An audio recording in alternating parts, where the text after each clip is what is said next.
Welcome to Crimson Clues, where shadows hide secrets and silence reveals the truth.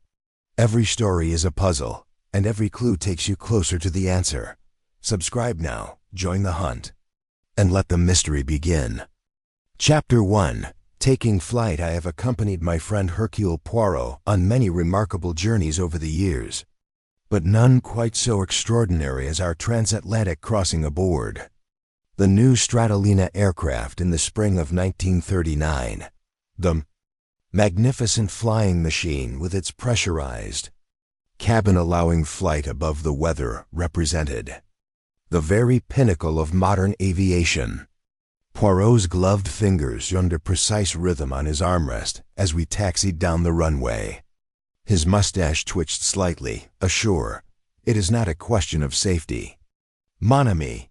Poirot adjusted his bow tie with meticulous precision. "It is a question of dignity. Man was not meant to be hurled through the air in such an undignified manner." The engines roared louder. Poirot closed his eyes and gripped the armrests as the aircraft gathered speed, his knuckles whitening beneath his immaculate gloves. Only when we had leveled off at our cruising altitude did he exhale slowly and open his eyes. "You see," I gestured toward the window, smooth as silk beyond the oval sunlight streamed through the windows, casting a golden glow across the cabin's polished wood and brushed aluminum interior. Poirot dabbed his forehead with a monogrammed handkerchief, though I would have preferred Sir William's business to have been conducted via telegram. Sir William Radford, chairman of Imperial Airways, had personally requested Poirot's presence in New York regarding what his letter had described as an international delicacy. A steward in an immaculate uniform approached our seats, bringing a shiny drink cart in front of him. "Sirop de cassis, if you like."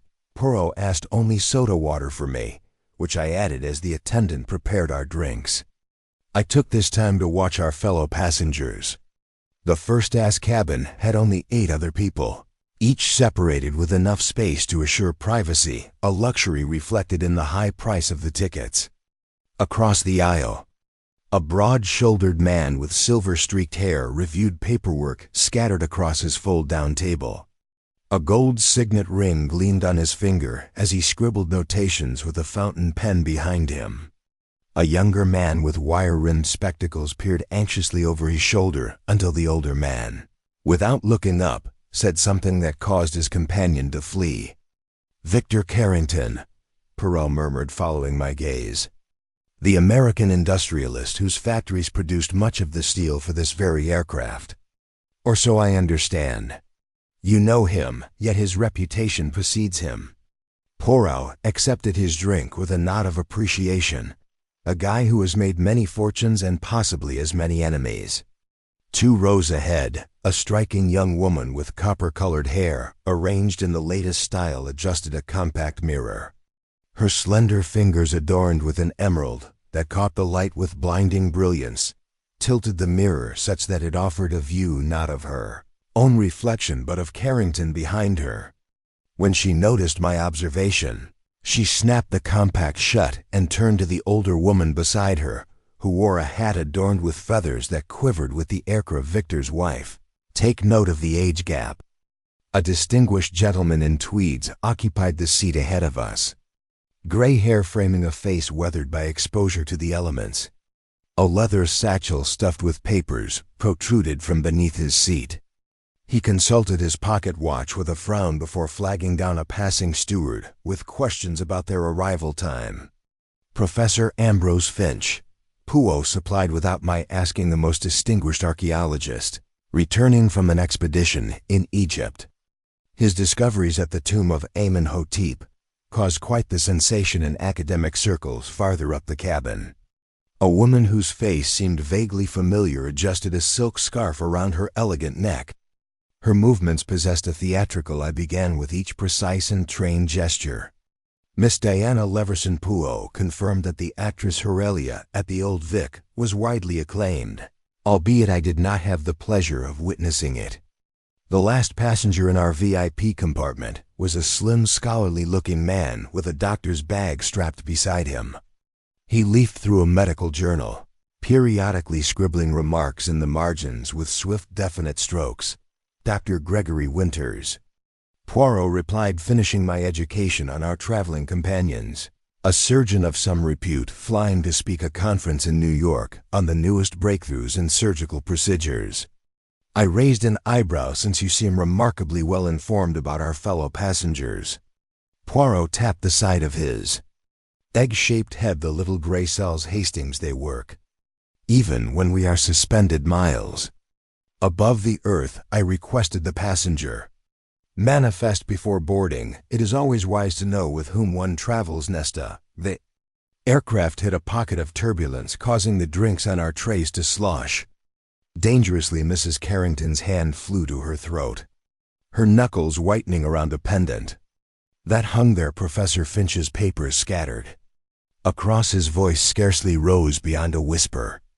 Observe Hastings in this metal tube suspended above the Atlantic. We are all at the mercy of the elements, and perhaps of each other, her most interesting collection of individuals. Would you not agree? I nodded while sipping my soda water, unaware that within hours this unremarkable observation would prove to be a chilling premonition of the events to come. Chapter 2. Suspicious Conditions. Our first 2 hours in the air passed without incident. The Stratolina's engines maintained their steady drone as we cruised above a magnificent carpet of clouds. I had been engrossed in a mystery novel, rather a good one, though Poirot had sniffed disapprovingly at my choice of reading material.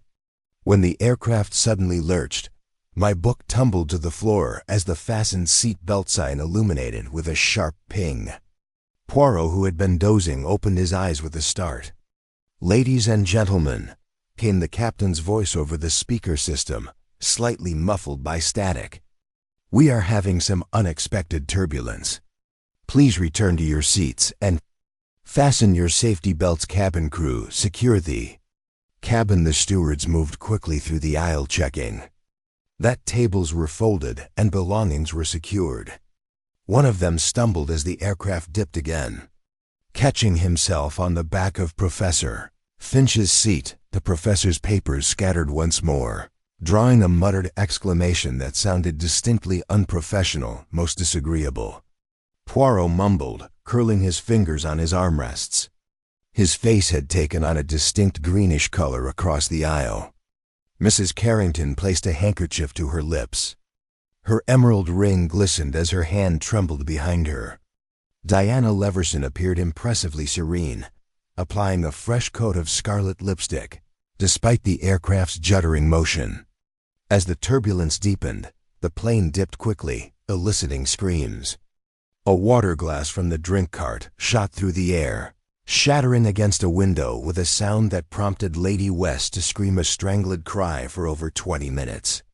We were tossed about like a child's toy in a bathtub, and I must confess that even my naval did not totally protect me from a rising uneasiness. Poirot had closed his eyes again, his lips moving in what I suspected was silent prayer. Then, as suddenly as it had begun, the turbulence ceased, the aircraft leveled out, and a collective sigh of relief rippled through the cabin. "Ladies and gentlemen," the captain announced, "we have cleared the area of disturbance. You may unfasten your seat belts, but please remain near your seats as we may encounter further turbulence." Poirot patted his forehead with his handkerchief, the humiliations one experiences in the name of modern convenience. Hastings. I went to grab my fallen book and watched Maxwell read Carrington's business associate, making his way forward along the aisle, halting momentarily beside Carrington's seat. Their exchange was brief. Reed's expression tightened before he continued toward the lavatory. The chief steward, Andrews, according to his name badge, approached with a fresh drink cart, methodically working his way from the front of the cabin. When he reached Carrington, he leaned down to take the industrialist's order. A frown crossed Andrews' face. He touched Carrington's shoulder, then bent closer. Something in his posture captured Poirot's attention. "Pardon me, sir." "Mr. Carrington." Andrews' voice carried. Poirot rose quickly and approached Carrington's seat. myself following closely after Victor. Carrington sat motionless, his head tilted slightly toward the window as if admiring the view. Only when one stood directly in front of him did the awful truth become apparent. His eyes stared unseeing at the horizon, his skin already taking on a waxy pallor, and a dark stain, small but unmistakable, marred the front of his immaculate suit jacket just over his heart. Andrew stuttered. "Dead." Poirot confirmed quietly. "Please fetch the captain immediately," as Andrews hurried toward the cockpit. Poirot's gloved fingers lightly touched Carrington's wrist, confirming what we already knew. His eyes narrowed as he examined the wound. "Careful not to disturb anything. What is it? What's happening?" Mrs. Carrington half moved from her seat, craning her neck to see around the other passengers who had begun to notice the ruckus. "Please remain seated, madame," Poirot instructed strongly. Dr. Winters was already rushing toward us, medical bag in hand, saying, "Let me through, please." Professor Finch stared over his spectacles, his aged face showing anxiety. Lady West gripped her daughter's arm, murmuring frantically. Diana Leverson saw the spectacle with wide eyes. The captain approached with one hand pressed on her scarf-covered throat, his face somber beneath his cap.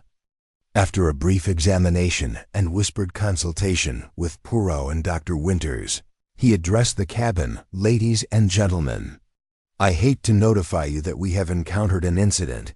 Mr. Carrington appears to have been critically injured. We will divert to the nearest suitable airport." A fresh wave of whispers rushed through the cabin. Mrs. Carrington's face drained of color. Maxwell Reed, who had returned from the lavatory, stood frozen in the aisle. The captain conferred briefly with the navigator who had accompanied him before turning back to the passengers.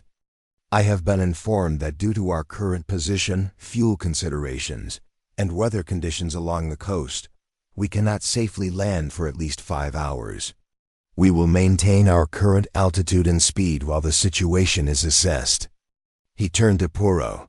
"Mr. Poirot, given your reputation, would Dr. Winters finished his preliminary examination?" Speaking gently to Poirot, "The wound was a precise puncture, thin but deep, with minimal external bleeding.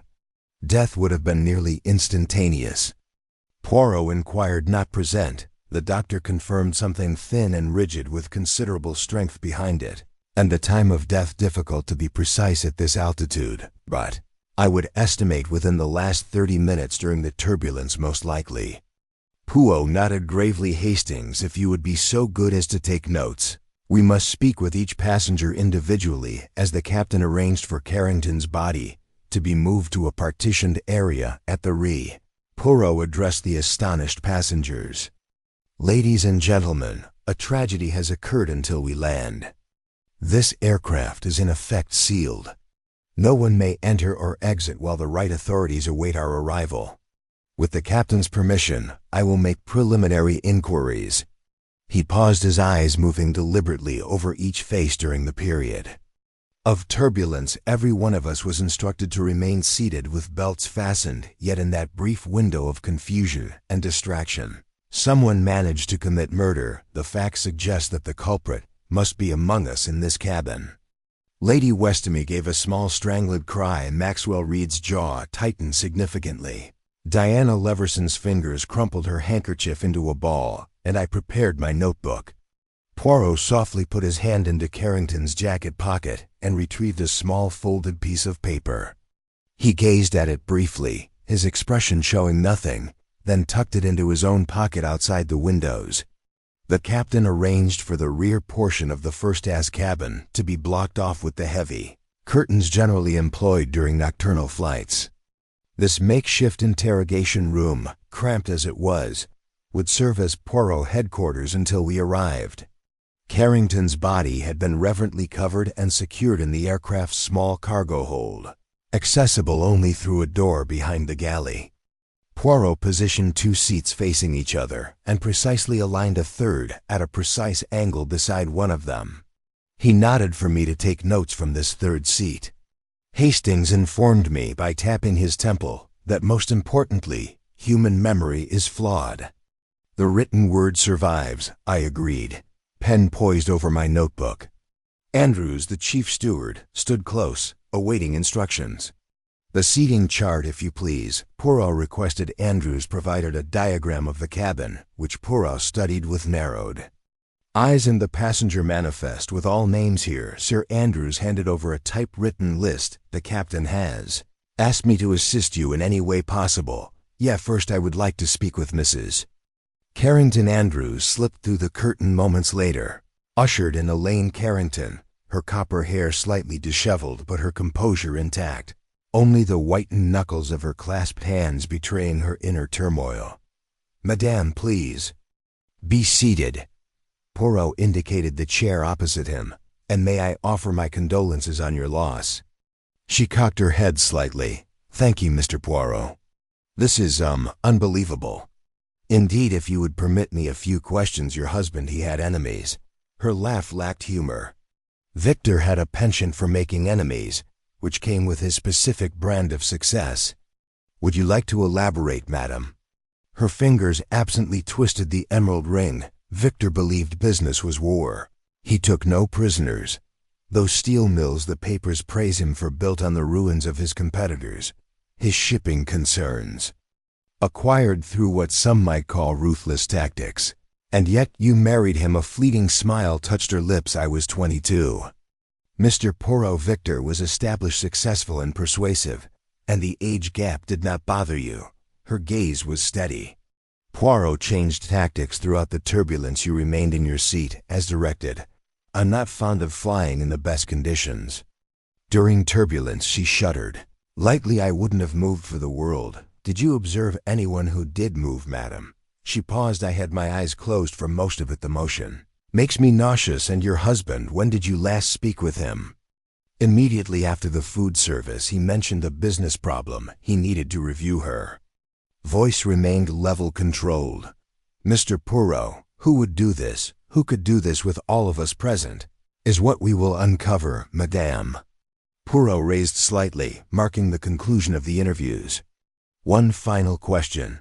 Did your spouse carry any critical documents on this journey?" Something flared behind her eyes. "Victor always carried essential paperwork. His briefcase should remain with his possessions when she left." Poirot sat calmly for several moments, his fingers tucked beneath his chin. "Well, Hastings, your impressions?" I tapped my pen against my notebook. "Pretty composed for a freshly created widow, wouldn't you say? However, shock affects people differently, so we must reserve judgment." Professor Finch followed next, his weathered face expressing anger at the interruption to his voyage, and I failed to see how I could assist as he began settling his lanky figure into the chair. I was working on my monograph throughout the journey, even throughout the turbulence.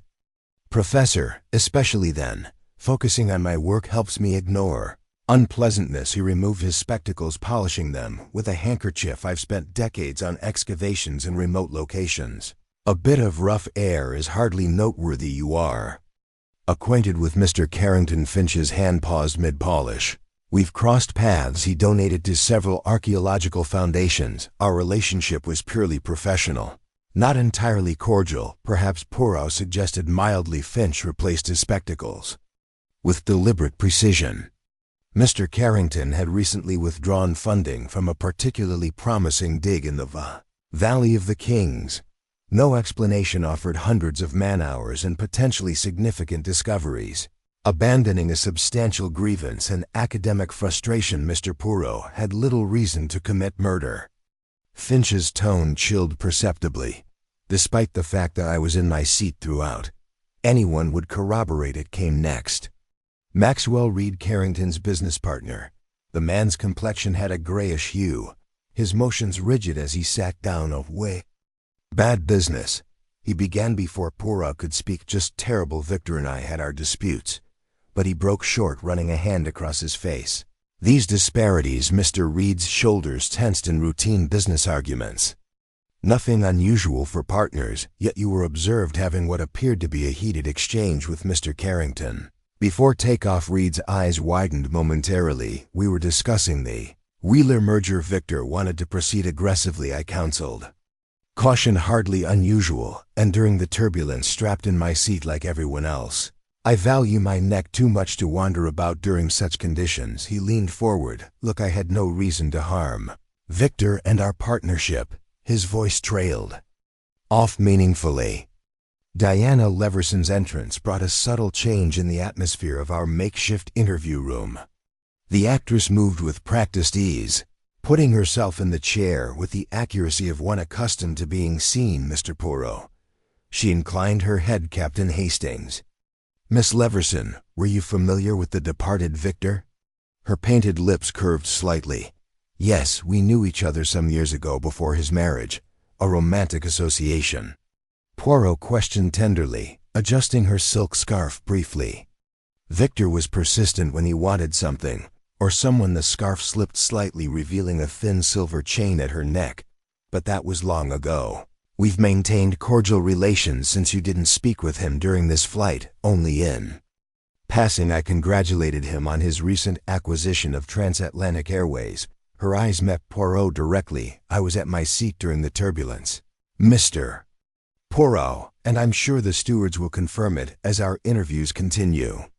Lord Westholme reluctantly admitted to significant investments in Carrington's ventures, while Dr. Winters revealed he had once testified against Carrington in a lawsuit brought by injured factory workers.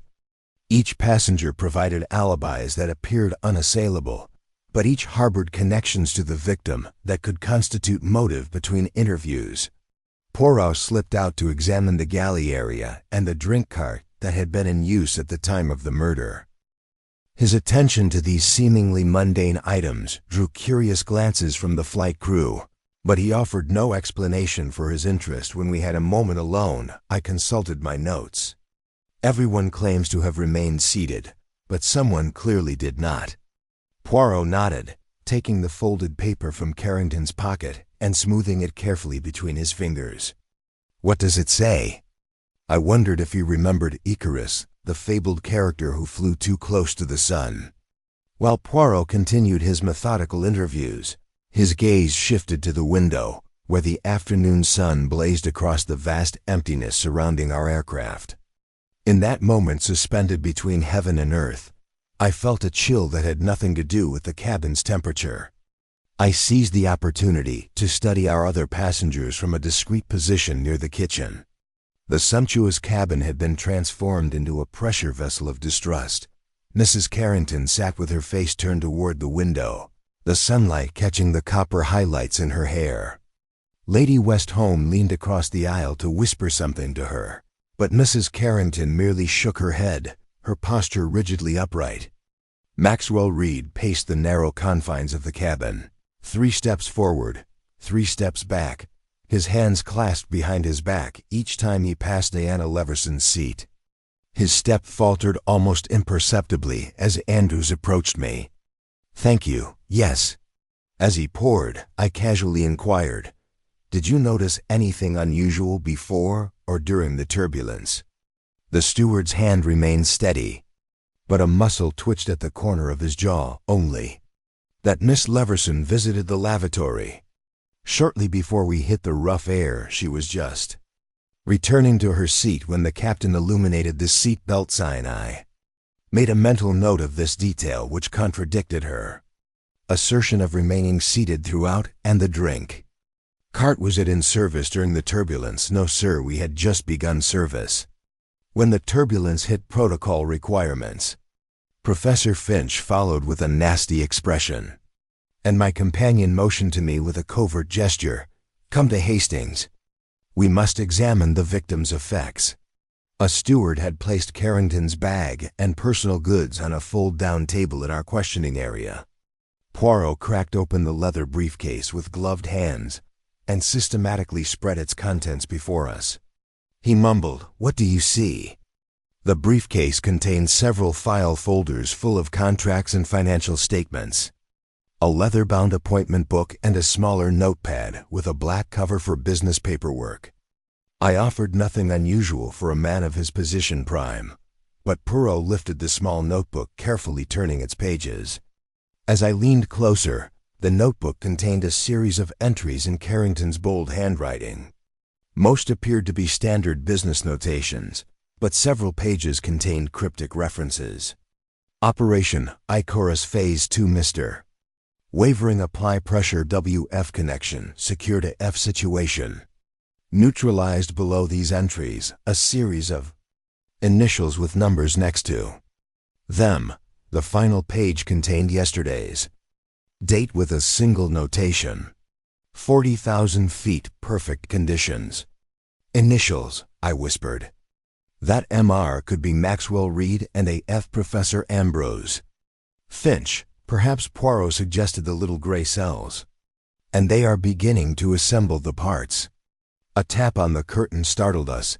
Dr. Winters stood there, his lean face sad. Mr. Poirot, I've been considering the wound. It's most unusual. A single puncture, narrow but deep, directly to the heart. The weapon would need to be exceptionally thin enough to cause a tiny entry incision, but stiff enough to penetrate a fitted suit shirt and sternum with adequate effort.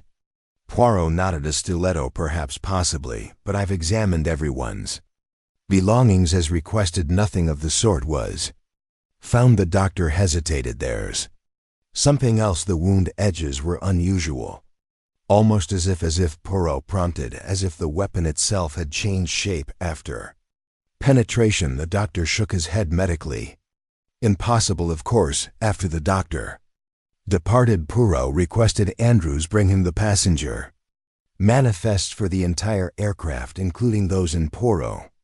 Announced that there is a matter concerning the galley that I would like to clarify as we moved on. Diana Leverson appeared from the restroom, her eyes widening slightly at our rapid entrance. Her hand darted to her scarf, fixing it with trained grace. Mr. Poirot, she greeted coolly. Miss Leverson. Poirot's eyes noted every detail of her appearance. I understand. You visited the lavatory shortly before the turbulence began, not during the entire event, as you had indicated earlier. A flash of something annoyance, alarm crossed her face before her features composed themselves. Did I say that? How careless of me. Yes, I did visit the lavatory briefly. My compact had fallen from my handbag, and I wished to repair my appearance. I see. And did you observe anything unusual? The ice pick. Andrews. Poirot inquired about the ice service and where it is kept. Andrews, blinking. Ice pick, sir. We do not carry such tools. Safety rules. The ice is pre-cut at the commissary before loading. Poirot raised an eyebrow. And you have a freezer area in the galley? Yes, sir, for chilling champagne and preserving perishables during meal service. Poirot knelt to investigate the compartment in issue, then straightened with a satisfied nod and walked to the rubbish bins, meticulously sifting through discarded napkins, cups, and food containers. Hastings, he mumbled. Do you remember the drink service that was halted by the turbulence? Coffee and lures. I confirmed. The cart had just arrived at Carrington's Row. And what beverages were being served? I frowned, trying to remember. Coffee, and I believe I saw brandy, whiskey, possibly some cordials. And how were these served? In glasses with ice for those who requested it with ice. Poirot repeated softly, most significant. As we returned to the main cabin, the airplane experienced another area of turbulence, though milder than before. The passengers grasped their armrests, their faces taut with the twin terror of the harsh air and the knowledge that a killer was among them. Professor Finch gripped Poirot's arm as we passed. I've been thinking about that note. Remember Icarus in the story? Icarus rejected warnings and flew too near to the sun. His wings, bound together by wax, melted. His demise was the direct result of his hubris, a very appetite remark. Professor Poirot bent his head and asked, in your archaeological work, have you encountered weapons made of unusual materials that might change their form after use? Finch's bushy brows raised an interesting question. Ancient tribes fashioned weapons from a variety of material. He hesitated. There are reports from northern expeditions of hunters employing ice spears, frozen water sharpened to a fatal point, the perfect disposable weapon melting away and leaving no trace. Poirot mumbled, most illuminating. Back at our seats, I checked my notes while Poirot looked thoughtfully out the window. The afternoon sun had begun its descent, pouring long golden rays around the cabin. The light struck a discarded drinkster in the aisle, its crystal surface refracting tiny rainbows across the carpet. Poirot followed my sight and immediately bent to retrieve it, turning it over in his gloved fingers. Something in his expression changed, the slight widening of the eyes, the almost imperceptible nod that I had come to recognize as the moment when a critical piece of the puzzle fell into place. He slipped the stir into his pocket and withdrew a handkerchief, carefully collecting several drops of water from different locations. The condensation on a window, a drop from the galley sink, and moisture from the outside of a water glass. With each sample, he created a small damp circle on the handkerchief, marking each with his pen. When I raised an inquiring brow, he simply tapped the side of his egg-shaped head. 5 hours had never seemed so long, nor the confined space of the aircraft cabin, so fraught. Chapter 5, The Story Thickens. The captain's voice crackled through the speaker system, stating that we were approaching the coordinates for a possible emergency landing at a little airfield in eastern Canada. A ripple of relief passed through the cabin. Poirot, however, appeared vexed by this development. "We require more time, Mestings," he murmured, tucking his handkerchief of water samples carefully into his breast pocket. "The solution is forming, but it is not yet complete." He rose abruptly and made his way to the cockpit. I remained in my seat observing the passengers. Mrs. Carrington dabbed her eyes with a handkerchief, the first visible sign of grief she had displayed since her husband's death.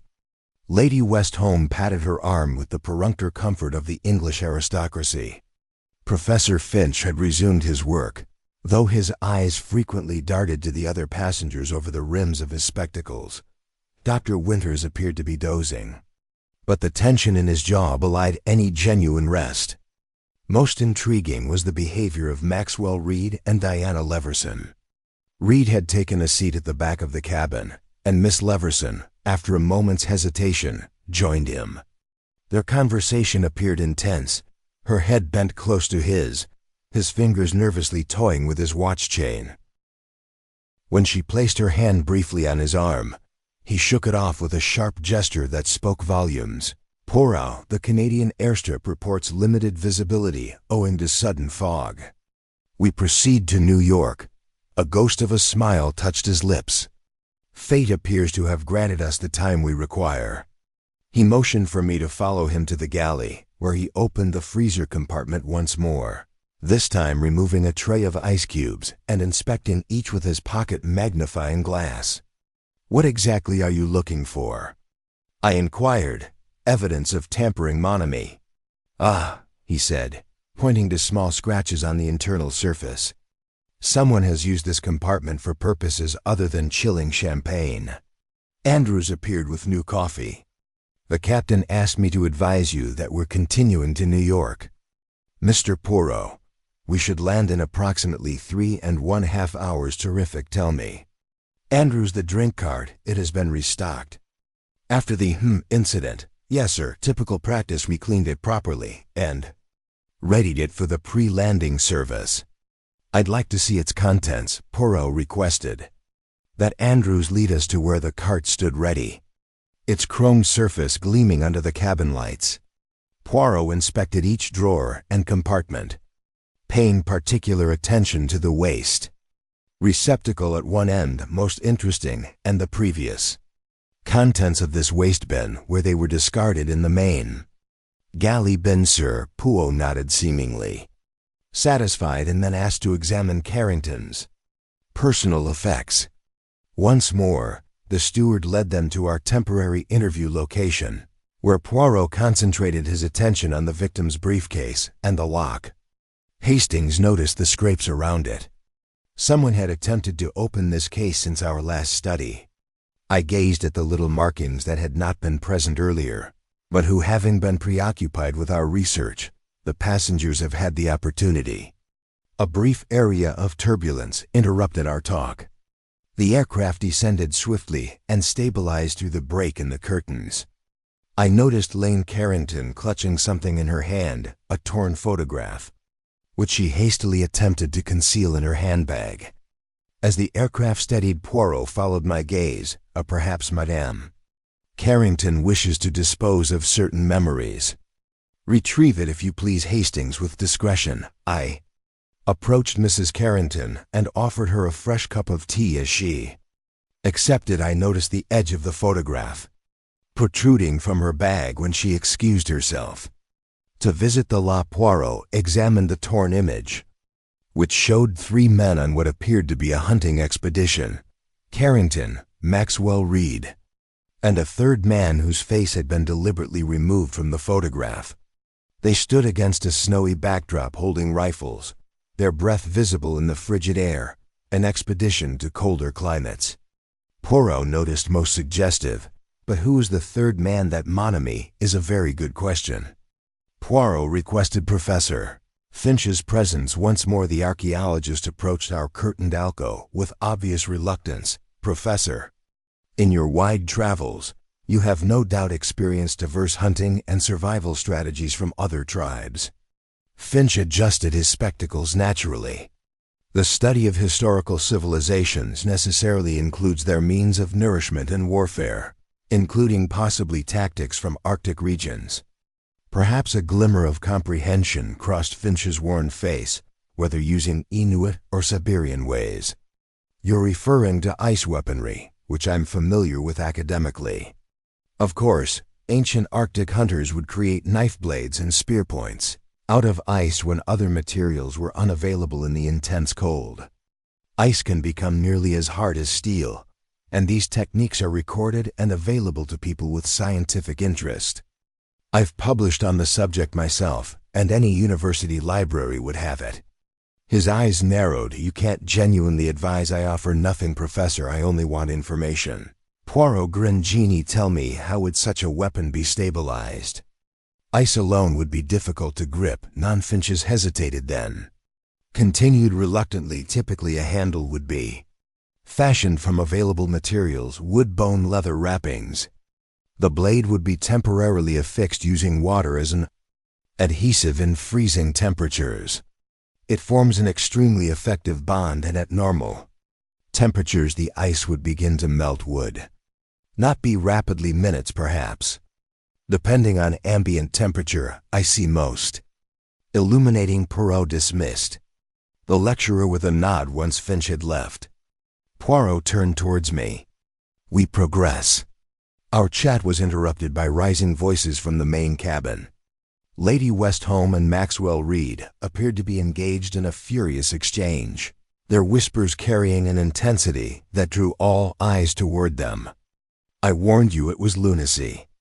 Lady Westholme hissed, her aristocratic composure slipping. Reed gripped her wrist. Control yourself. This isn't the time or place. Poirot observed this interaction with keen interest. When the altercation subsided, he approached the drink cart, once more examining the contents of each glass and cup with methodical precision. Hastings, he murmured when the steward served the pre-landing refreshments, observe carefully which passengers accept beverages and which do not. The afternoon sun hung low on the horizon, now casting long shadows through the cabin. Poirot stood by the window gazing outward, his silhouette sharp against the golden light. In his hand he held the torn photograph, turning it over repeatedly as if the answers to our questions might materialize. From its glossy surface I could almost see the workings of those famous little gray cells as he stood there motionless, except for the slight rhythmic tapping of his forefinger against the photograph's edge. We had perhaps 2 hours remaining before landing, and I knew that within that time Poirot would unravel the seemingly impossible murder that had occurred in our midst, high above the Atlantic, when no one could have escaped and no weapon had been found. Chapter 6. Interactions. The evening sun bathed the cabin in amber light.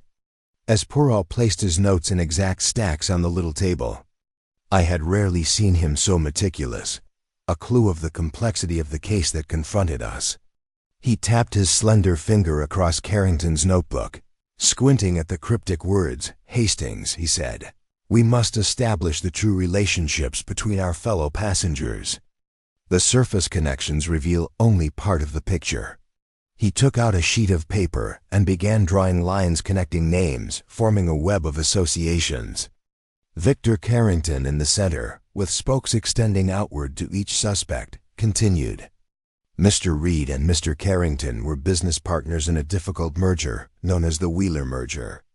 One provided consulting my notes meticulously, and Lord Westholme had invested substantially in this business.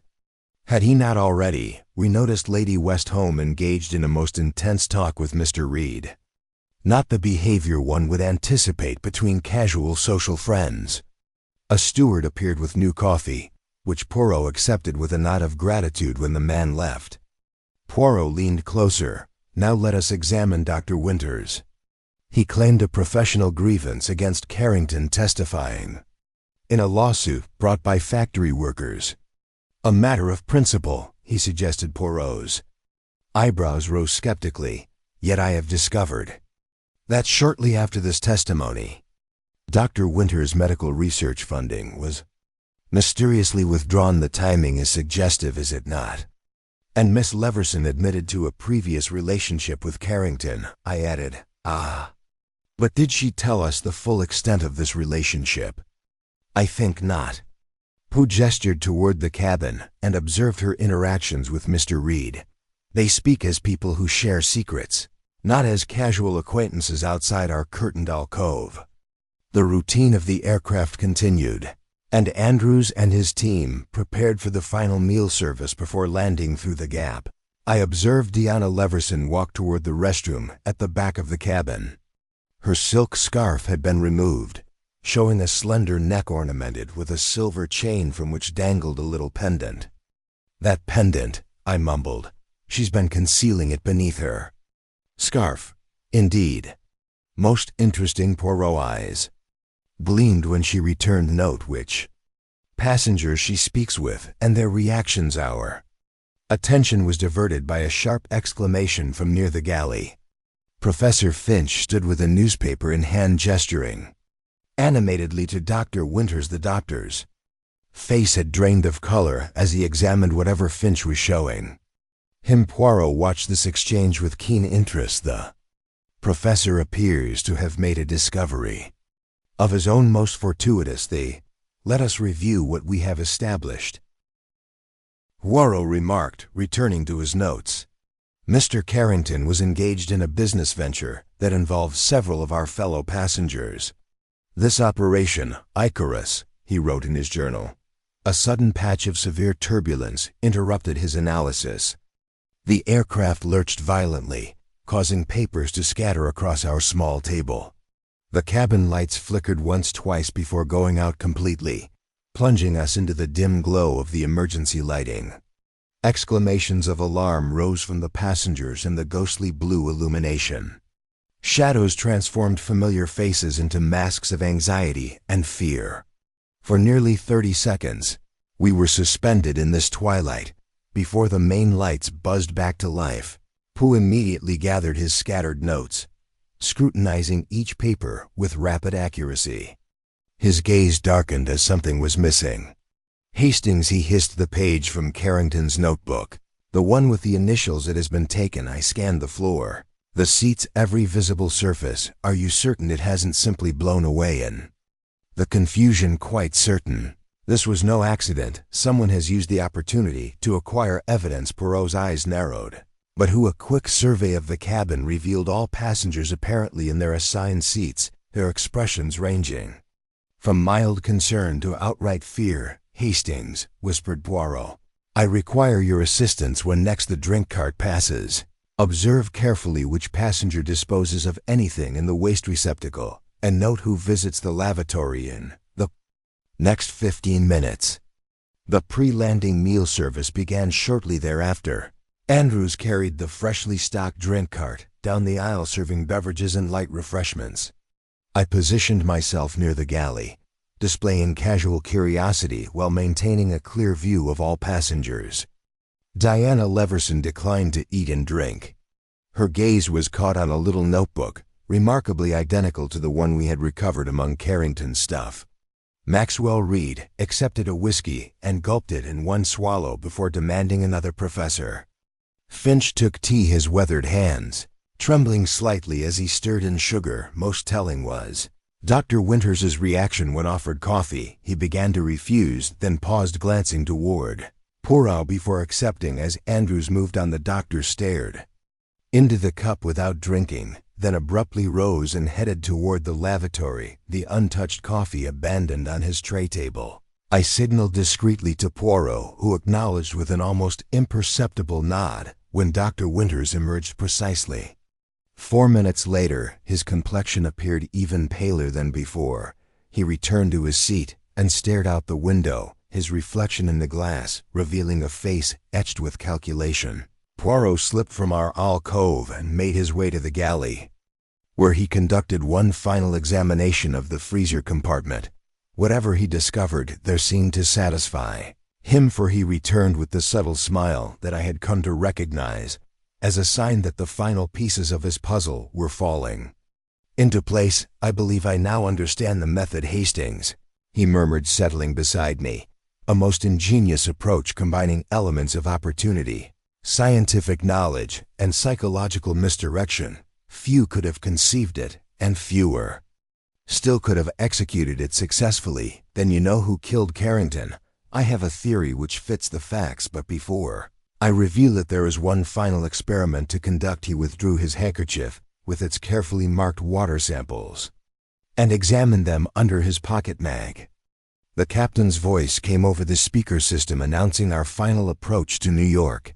The skyline appeared on the horizon, a jagged silhouette.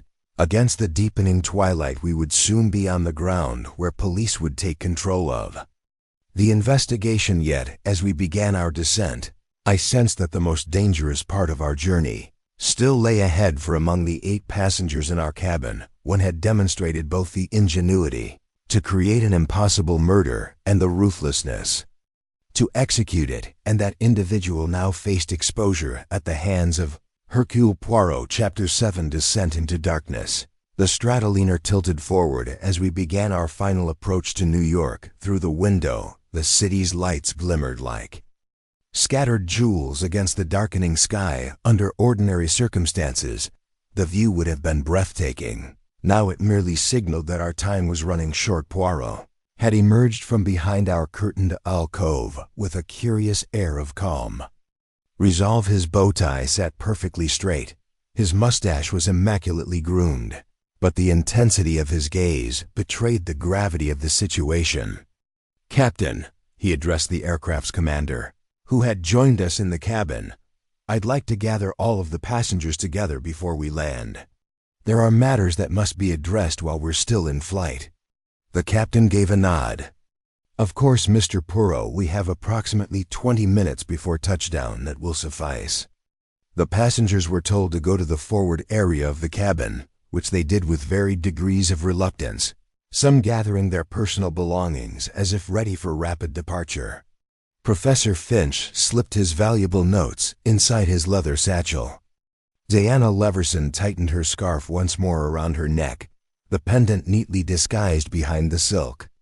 Elaine Carrington took her place behind Lady Westholme, her copper hair catching the cabin lights as she lifted her chin forward in a show of defiance. Dr. Winters positioned himself slightly aside from the others, rhythmically tapping his slender fingers against his medical bag. Maxwell Reed was the last to join the gathering. His complexion had taken on an ashen quality, beads of perspiration were visible on his forehead. Despite the cabin's controlled temperature, he claimed a seat at the back of the group, his eyes darting between Poirot and the cabin door, as though calculating distances. The aircraft encountered minor turbulence, causing a momentary distraction, I observed. Dr. Winters leaned toward Professor Finch and said something that prompted the archaeologist to stiffen visibly before Poirot could begin his speech. Winters climbed to his feet. "I believe I know what happened here," he said, his voice carrying an edge of barely controlled tension. "And I know who is responsible." Poirot raised an eyebrow and stayed mute, allowing the doctor to continue. Reed Winters pointed an accusatory finger, Maxwell Reed killed Carrington. I noticed him with a curious object just before the turbulence. Something long and cylindrical that he immediately concealed in his jacket. Reed sprang to his feet, his face contorted with wrath. That's preposterous. I was in my seat the entire time. Winters counted you move at the worst of the turbulence. I noticed because I was frightened about my medical equipment shifting in the overhead compartment. This is unacceptable. Reed's voice raised rapidly. If anyone had motive, it was Carrington's wife. The man was wealthy millions, and their marriage was hardly pleasant.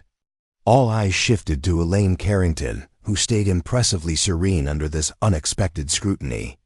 "How dare you?" she said quietly. "Victor and I may have had our differences, but I had no reason to wish him dead." No. Reed laughed bitterly. "What about your relationship with Professor Finch? Did you think no one noticed the glances you exchanged?" When Victor's attention was elsewhere, the professor removed his spectacles, polishing them with deliberate care. "You overstep, sir. Mrs.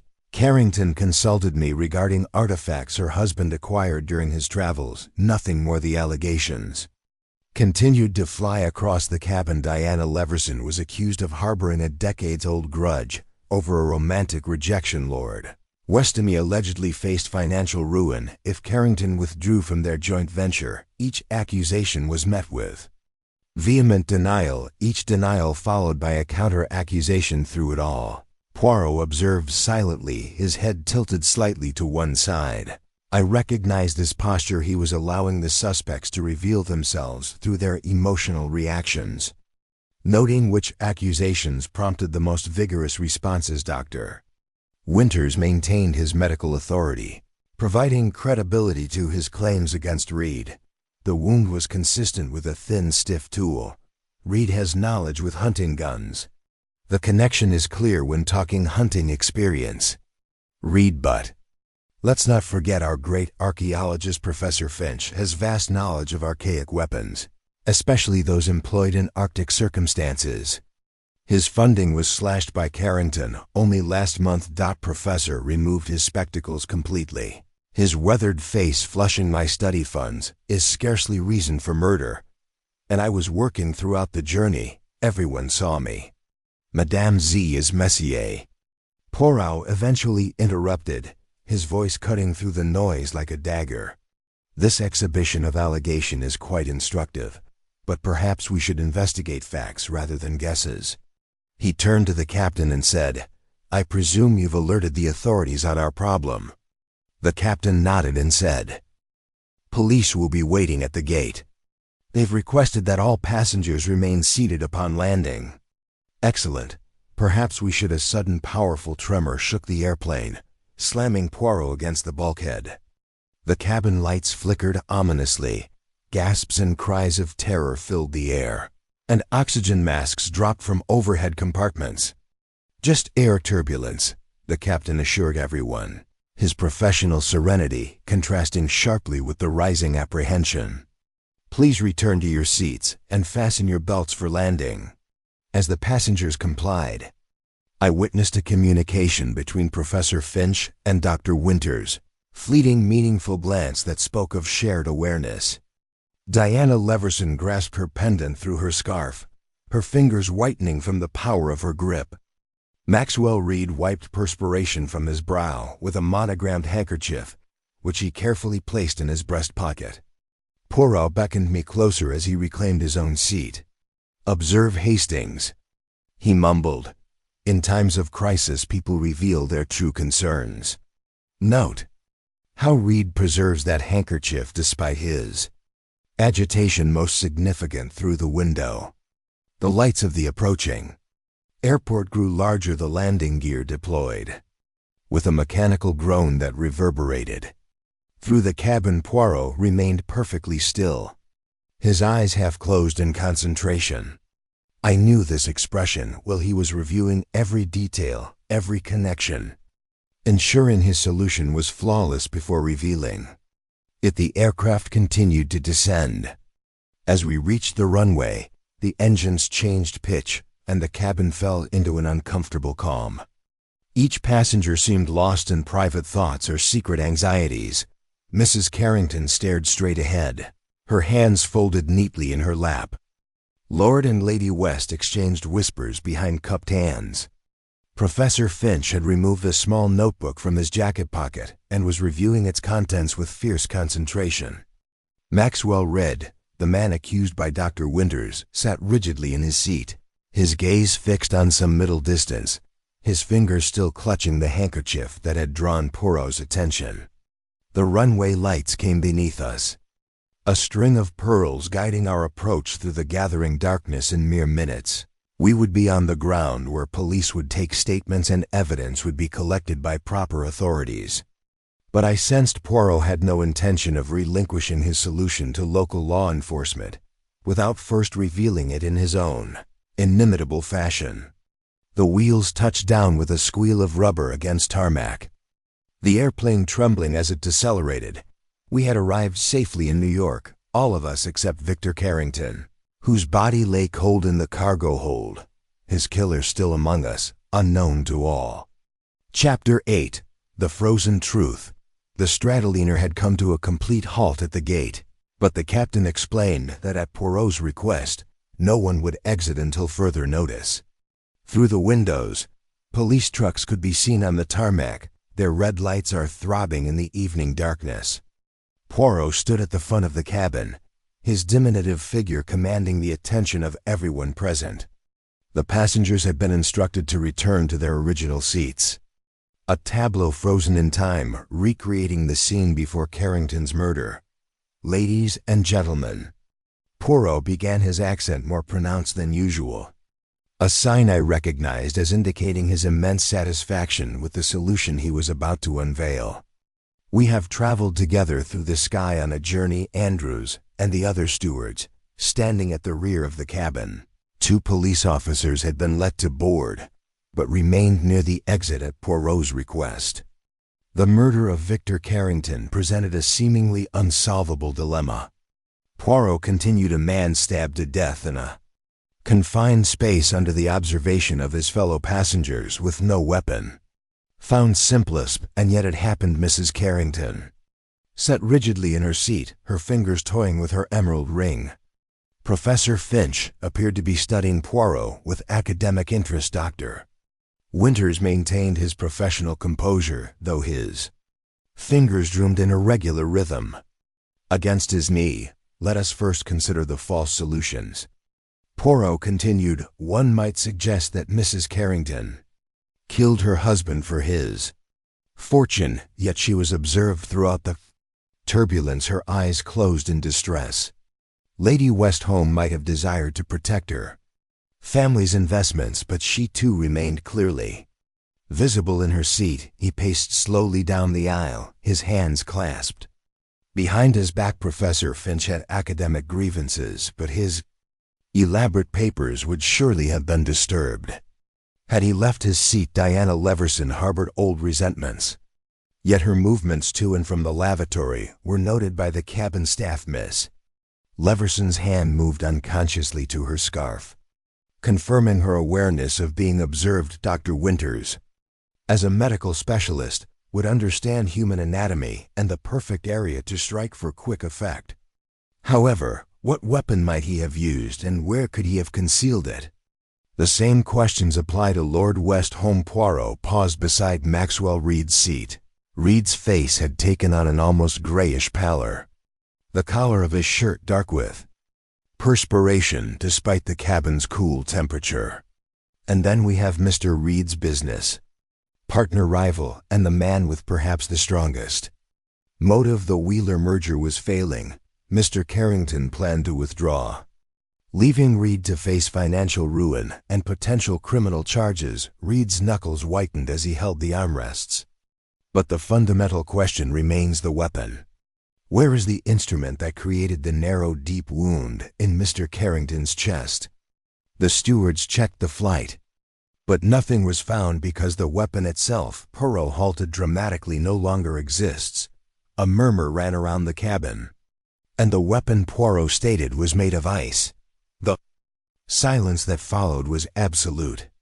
A dagger of ice fashioned in the galley freezer. before the flight perfectly designed for its purpose, rigid enough to penetrate clothing and flesh narrow enough to create a minimal wound, and with the remarkable property of destroying itself after serving its purpose, it simply melted away, leaving only the inexplicable wound. I watched the faces of our fellow passengers most registered shock or disbelief. Only Maxwell Reed remained utter, but ice alone would not suffice, Poirot added. One cannot easily grip a shaft of ice. A handle would be required something to provide stability, and force something that could be easily disposed of. Afterward, he turned to Andrews. The drink cart, if you please, the steward wheeled the cart forward. Poirot opened its waste receptacle, extracting a small paper bag. Within this bag is a scrap of cloth, recovered from the galley waste bin. A cloth with traces of Mr. Carrington's blood and fibers from a monogrammed handkerchief. All eyes moved to Maxwell Reed, whose monogrammed handkerchief was visible in his breast pocket. The method was simple yet brilliant, Poirot added. During preparations for the flight, Mr. Reed fashioned a dagger from ice in the galley freezer. He stabilized it with a wooden handle, possibly a stirrer or similar item wrapped in cloth for greater grip. The cloth came from a handkerchief identical to the one he carries now. Reed remained silent, though a muscle twitched in his jaw when the turbulence began. Attention was diverted. The drink cart, not properly secured, rolled slightly. Mr. Reed seized this moment to retrieve his weapon from wherever he had concealed it, perhaps in the lavatory or within his own belongings. A swift, precise strike to Mr. Carrington's heart during the most violent moments of turbulence the victim made. The wooden handle wrapped in the telltale linen was immediately disposed of in a used coffee cup on the drink cart. By the time the body was discovered, the ice had melted completely, leaving only the wound. He turned to face Reed directly. But you made one blunder, Messi. The cloth still contained microscopic amounts of blood. And when I checked the waste receptacle, I discovered fibers that matched your monogrammed handkerchief, which you had so carefully saved even during times of tremendous anguish. Reed's serenity finally cracked. You can prove nothing, he growled. A few fibers, circumstantial at best. Perhaps, Poirot acknowledged deeply. But there is more. Operation Icarus, the project indicated in Mr. Carrington's notebook, is not a business initiative at all, but a code name for his inquiry into your embezzlement from the company. He uncovered your scams, your false accounts, and he meant to expose you upon reaching New York. Your thinking, Reed challenged, but his voice lacked conviction. Normia, the tattered photos of the hunting excursion in Arctic conditions. You learnt survival tactics, including the fabrication of ice weapons. The third man in the shot, whose face has been discreetly removed, was the guide who taught you these skills. Professor Finch recognized him from academic articles as an expert on indigenous Arctic hunting practices. Reed's shoulders fell, the fight clearly fading from him. Poirot added, addressing the entire cabin. Mr. Reed's monogrammed handkerchiefs are unique. Made from a distinctive Egyptian cotton, with a particular weave, the fibers found in the waste receptacle will match precisely. The evidence, albeit tiny, is conclusive. At the captain's signal, 2 police officers moved forward. Reed offered no resistance as they took positions on either side of his seat. Victor was going to ruin me, Reed said, his voice barely audible. 30 years building our company, and he would throw it all away because of a few accounting irregularities. He didn't understand what was at stake. Poirot's expression remained impassive. Monsieur, as the officers escorted Reed from the aircraft, the remaining passengers sat in stunned silence. The perfect crime, almost perfect, had been solved. The weapon that vanished, the murder in plain sight, the sealed environment that should have made escape impossible, all unraveled by Poirot. Little gray cells outside the window. The lights of New York sparkled against the night sky. We had traveled thousands of miles. across the Atlantic only to discover that the darkest journey